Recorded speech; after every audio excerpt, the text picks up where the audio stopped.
no. I'm not a dinosaur, despite all appearance.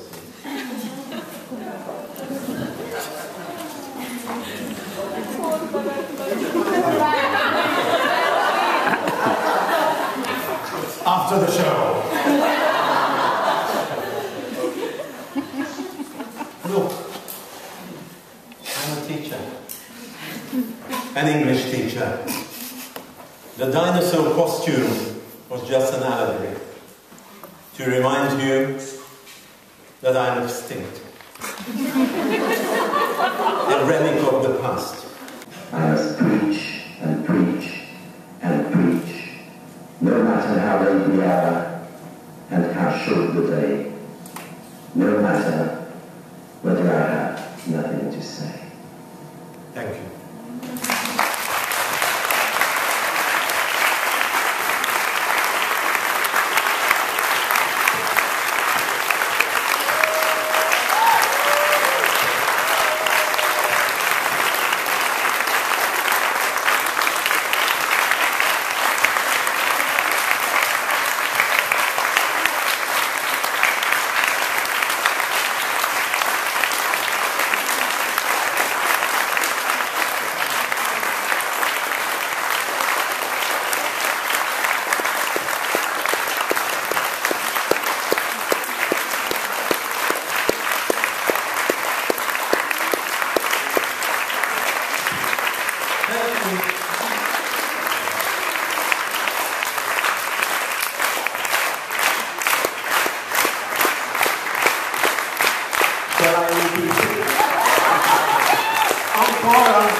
Okay, Peter, the first time I saw you doing something like this was actually in 2002 when we were together in Pula at Hooper, and you were doing your talk on humour, and you just produced the book for CUP on laughter. And I just wondered, when was the first time that you did a talk like this? Yeah, I think it was slowly developing, and maybe now I've gone over a little bit, and I'm doing a little bit more than a moderate person should be doing. I don't know. Perhaps this is the time now to stop and not do any more of this. Was the laughter one the first one that you did? No, actually there were a few before the laughter, and there was one. I don't know whether the ventriloquist. There was a ventriloquist act with a puppet. That was one, but I don't know whether it preceded my laughter or just after it. And then there was one on vocabulary, rare words. You know, there was another one, and well, probably I started it in the mid-90s, I would imagine. Right. And it slowly, gradually evolved into this cabaret.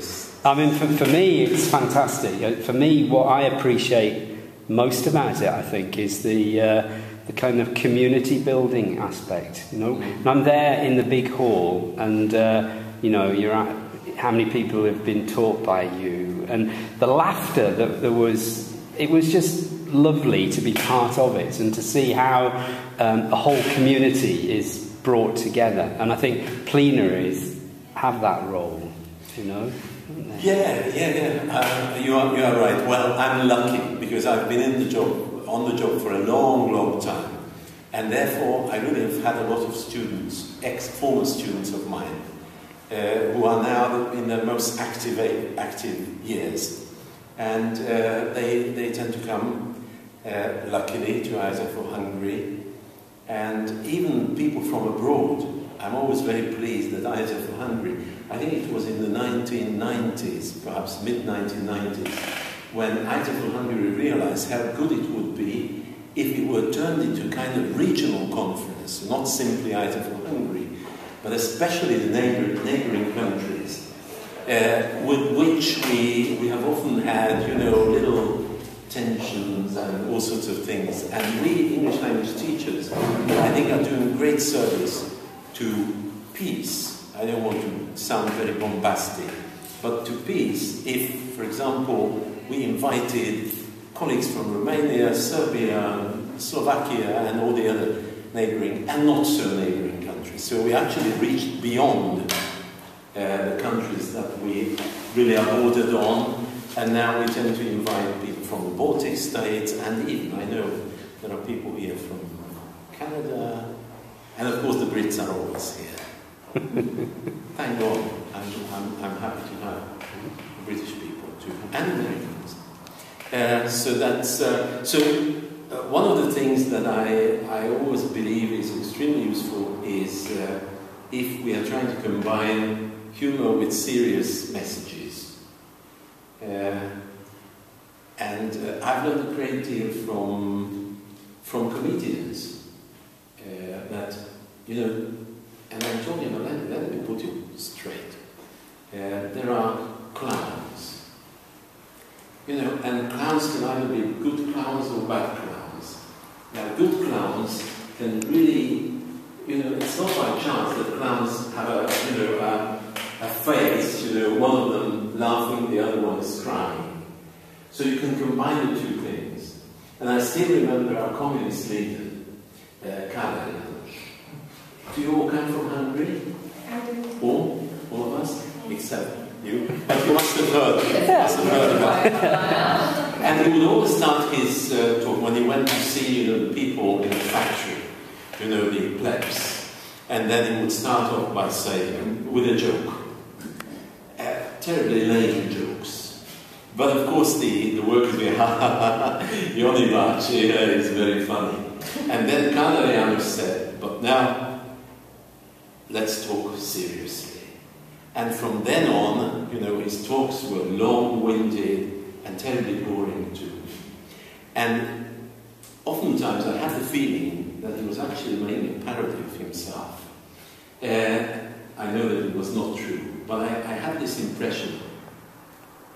Does he really mean to be so boring, or is it just some kind of humor involved? So anyway, what I'm trying to do is to combine the two things. If it were empty laughter, I would appreciate it very much. If it was just being serious, and you know, if it's serious message, I always have to pull a serious face. Comrades, let's talk now, seriously, in earnest. That I would like. So what I'm trying to do is combine. To what extent I succeed, it's not for me to judge.